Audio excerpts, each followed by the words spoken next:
Introverts, how did you meet your girlfriend? She came over to me in a coffee shop while she was on vacation in my country to ask how to tip. We had a 2-hour conversation and then an amazing 5-hour lunch 2 days later. She complained about her hostel and I offered her my spare bedroom. She accepted. Nothing happened, although it seems crystal clear in retrospect that we were falling for each other.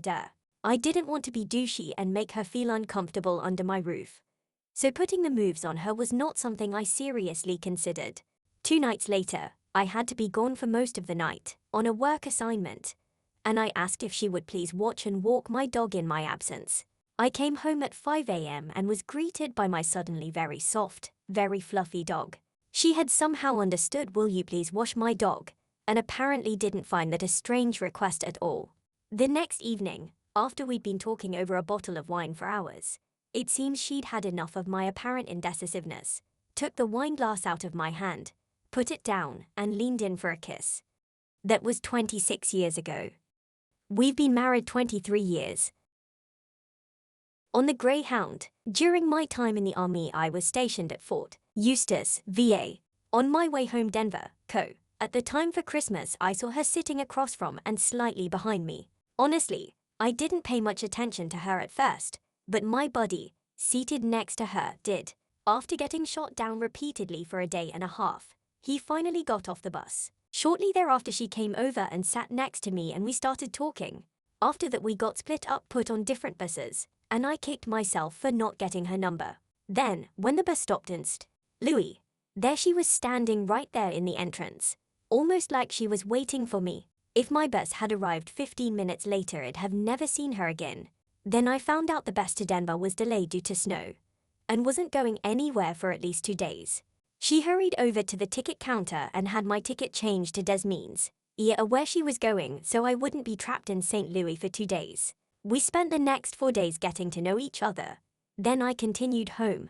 We had a long-distance relationship for about 6 months until I came home permanently, by which time she had moved to Denver and rented an apartment. We got married 3 years later and have been together 10 years total. At a garage sale.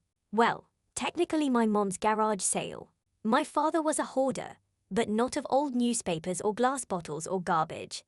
He hoarded consumer goods, tools, CDs, home improvement stuff, camping gear, hunting and fishing stuff.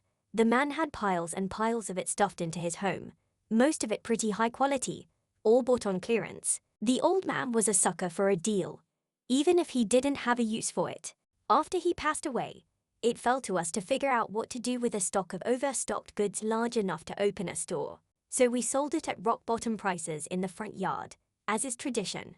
It was a miserably hot summer's day. My mom requested that I come over and help, because the house was on a well-trafficked street, and the sheer volume of stuff meant there would be tons of people. She was right, there'd been a zillion people the day before, and though we'd sold a lot of stuff, there was much more yet to go. And today, I'd put an ad up on Craigslist. It was even busier. It was a long day of haggling with strangers, but at the end of the day, we'd sold 90% of the load, and we were just getting ready to close up and celebrate our success with pizza. Then this car pulls up, and out hops this gorgeous girl. She starts poking around in the CDs first, finds a couple she loves, then waves me over and starts asking about some she's unfamiliar with. Think she thought that since she'd found a few things she liked, the stuff she hadn't heard might be in the same vein, not knowing it was purchased indiscriminately from bargain bins all over town. I answer as best I can. I hadn't heard most of them, but I was able to steer her to a couple she might enjoy. We kept chatting, and I sort of showed her around in between helping other people who kept showing up. There was definitely an instant attraction, and some really great conversation. She had to get going, so I made her a sweetheart deal on the stuff and helped her to her car. She got in, drove away, and then I realized I hadn't gotten her number. My brother and my neighbor had a f***ing field day at my stupidity, but she told me where she worked, at a restaurant down the road, and she told me the days she was usually scheduled. So I did something very unusual for me and pursued it. Friday afternoons, I'd drive over from my office and ask to sit in her section. The food was terrible, but she'd stop and chat as long as it wasn't busy, and I caught her mirroring a few times. So on my 3rd visit, I told her I'd love to see more of her and asked for her number. 10 years, a marriage, and a child, and we're still head over heels for each other. So I guess I owe my dad for the posthumous hookup. The thing with introverts is, it's difficult to keep a conversation going. Until that is you find this one subject they are most passionate about. It's not long ago I shared how I met my husband. He's the introvert. He kept coming into the bar I worked, and I kept asking him questions trying to get a conversation going. But Elle kept hitting a wall. It didn't stop me from trying though. It confuses me to think back use I was also very annoyed with him. But anyway, after asking about so many things, I finally on day 4 asked him about books. And the boy never shut his mouth thereafter. So to all introverts out there, asking questions is difficult, but you're all passionate about something, whatever it is. Lead the conversation towards that one subject that you feel confident talking about. Then all the rest will come more easily. I can't believe my husband didn't ask, so do you read any books? Who's your favorite author? When he's so passionate about them. We met in a science fiction class at college, and we absolutely hated each other. She thought I was an idiot, and I thought she was a know-it-all bitch. We argued, we squabbled, we one-upped. We are both super nerds. So it was a seemingly endless battle of esoteric knowledge about science fiction literature. At some point we got to arguing about Atlas Shrugged. I made several trenchant remarks about its lack of literary value, and she aggressively defended it. One thing led to another, and before I knew it we were watching The Empire Strikes Back and dating. We're engaged now. She still thinks I'm an idiot. I still think she's a bitch. But we don't hate each other anymore.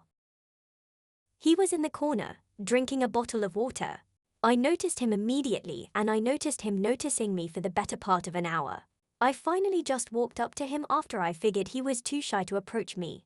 We chatted for about 2 hours and then left. Later in school, we exchanged our AOL screen names, and that after weeks of random chat sessions, he finally worked up the courage to ask if I wanted to see a movie Harry Potter match. During the date, he didn't say anything, but I noticed him very fidgety, so I decided to hold his hand. After the movie, we were sitting in his car in silence, and he was fidgety again. So I grabbed his face and kissed his cheek. He turned completely red but was grinning ear to ear. In person, he had trouble stringing sentences together, but online we would chat for hours. He had to express his love via email and cuddling without saying a word. We first met over 14 years ago, bought a house together and getting married in October. Going to Disney and Universal for our honeymoon, celebrate Halloween. It's pretty much amazing. As we get older, he's gotten much more vocal, but I still do most of the talking and socializing. We do a squeeze when holding hands to mean love you if we don't want to talk. Love him to pieces. We're both introverts, and as a result, it took a little while for us to actually become romantically involved, a little while being 7 years. She and I met when we were both 11, when we were put together to compete in a music competition as a duet. We're both cellists. I had a little 11-year-old crush on her straight away, and she had the same thing for me. Neither of us ever told the other about our feelings for years, instead talking to our friends about it, and then getting into other relationships and forgetting about each other for a while. Eventually, after I broke up with my girlfriend of 3 years, I asked my now-so if she wanted to catch up and play some music together. We saw each other for a few weeks in a row, and then, after 7 years of on and off feelings for each other, we became a thing, and I am happier than I've ever been. Both of us work at a grocery store. I saw her and thought that she was the cutest there, but never really did anything about it. She works as a cashier and I work in produce. She would always do the reshop, and I soon realized that she was doing it for a reason and started flirting with her back. We have been together 11 months now. I'm definitely a hardcore introvert, but I'm not shy, don't have anxiety or anything like that. Still, I always had confidence issues and could never manage a cold open with a girl. Even with friends of friends that I liked, I found creative ways to f things up and make them horrifically awkward. Met my wife on eHarmony, dated for 4 years, married for almost 5 now, just had our first kid. After talking online, we met at a bar and just hit it off. Funny thing is, she's way different than me, much more extroverted. I've rubbed off on her a little, and she's rubbed off on me a little. For me, my problem was always that I couldn't tell if a girl was interested, and I could never tell when I was crossing the line from flirting to being creepy, and I was never looking for anything casual. I wanted a relationship. By meeting a girl online, I knew she was interested and looking for the same thing as me, so I didn't get all in my own head about it. And I was free to just be myself. Did fine after that.